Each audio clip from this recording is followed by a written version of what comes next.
Hi guys, how are you? Today my subject is about how I ended up in Korea. So today I'm not going to review skincare product or makeup product or these kind of things. It's not a review, it's just the last few years of my life. So first of all, my story starts when about 4 years ago I got a chance, an opportunity to go to Japan to work there as a model, and they said I have to leave after like 1 or 2 weeks.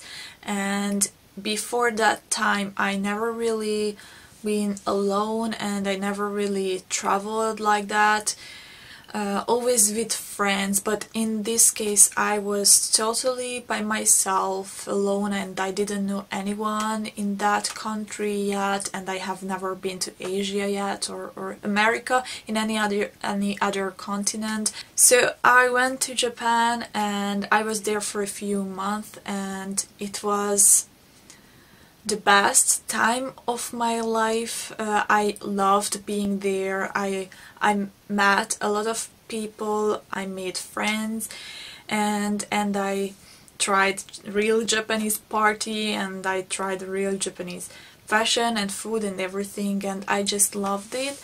And I didn't really want to go back home, but I did. I went back to Hungary, but after a few weeks I just flied back to Japan, and I was there for a few other months, and I was just traveling all around Japan, from the south to the north and back. I went to Thailand and Vietnam and visited some countries, and it was amazing. And one of the countries I visited was South Korea, and I really wanted to visit that country. I was in love with South Korea for a few years already. Actually, I have known some things about Korea already, about the culture, about the food, but I have never really met Koreans before. I have never really tried the Korean food before. Just I had this image in my mind. First, I spent 3 months in Busan. You can work for a guest house, for example, for a few hours a day, and in exchange you can sleep over there and you can get food.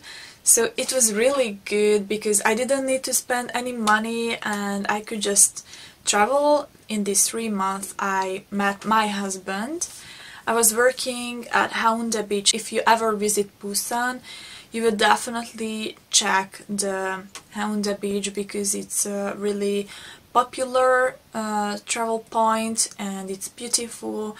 So over there I was just walking and I passed by my husband, and he came to me, he reached for me, and he couldn't really speak English that time, so we were just communicating through the phone, the translation.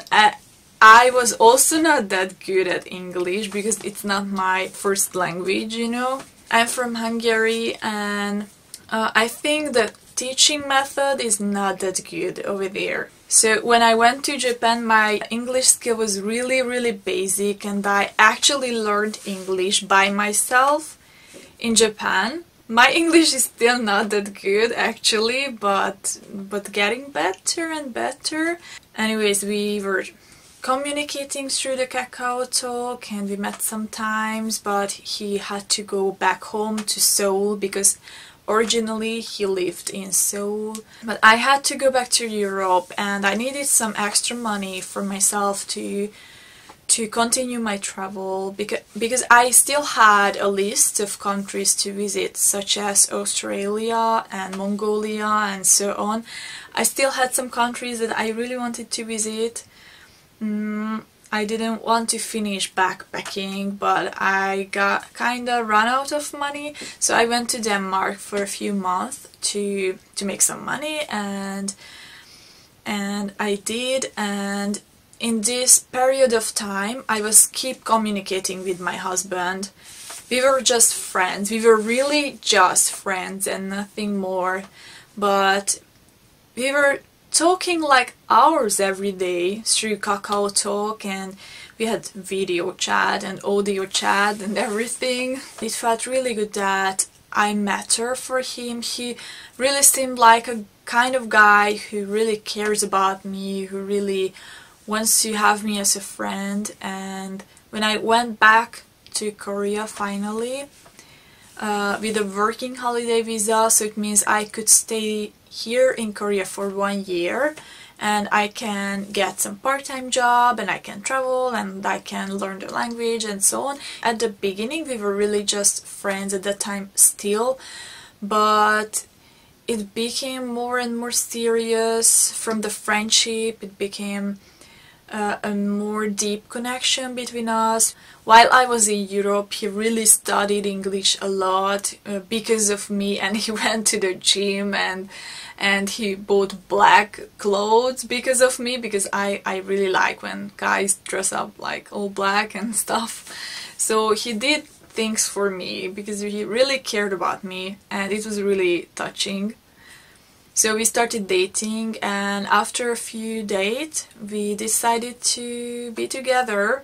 And soon I ended up like being at his place like a lot, and we just kind of decided, okay, let's move together, which is a little bit fast to be honest. After just few weeks or a few months, we already knew everything about each other, and we really spent a lot of time with each other, and we just moved together, and it felt so natural, and everything came so fast. The proposal and then the wedding, everything came just so fast, but it also felt so natural. And so my plan to travel to other countries kind of failed, but instead I got married here in Korea, and I found an amazing husband. At the beginning I had some bad thoughts about Korea. I was not sure I really want to live here in this country. I had some bad feelings about that, but the more I spent here, the more I love this country. Of course, there is no country perfect. Every country has some problems, and every country has some amazing points, but I'm struggling with some things in Korea that I cannot really change, but I started to get used to it, such as the food. At the beginning I was not sure I really want to eat this food in the rest of my life, because it's so spicy, like seriously, it's really spicy, it's burning.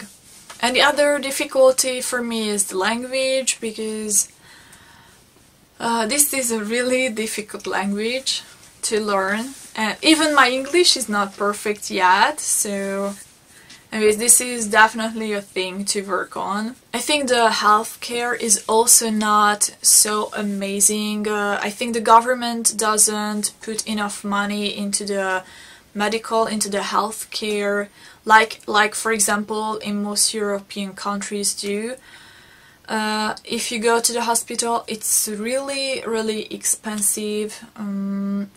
It's just different than, for example, in Hungary. In Hungary you just go to the hospital and most of the things are free, and a lot of people are just sitting there and they have nothing to do, and okay, I came for a checkup. But here you have to pay a lot of money even for the smallest checkups.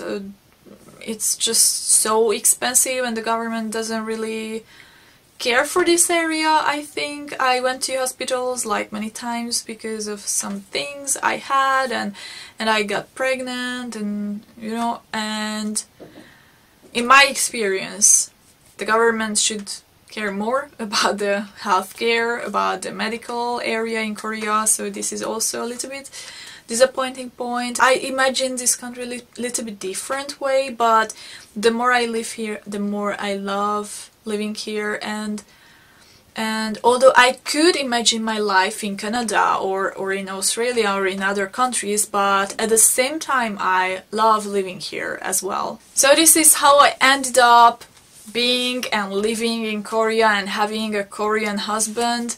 So this is kind of my story in a short version. My first 20 years was not that interesting, and nothing really happened with me. But after that time I started the backpacking, and I just went to Japan. In that last few years, it was like 4 years altogether, but in these 4 years just so many things happened to me and so many experiences I had and so much I learned. So there are just too many things to put in one video. But for now, that's it. And I will talk about Korea and Korean culture and Korean fashion and skincare and these kind of things a little bit more in my next videos. Thank you for watching, thank you for your patience, and I hope you like my story. See you next time, bye bye!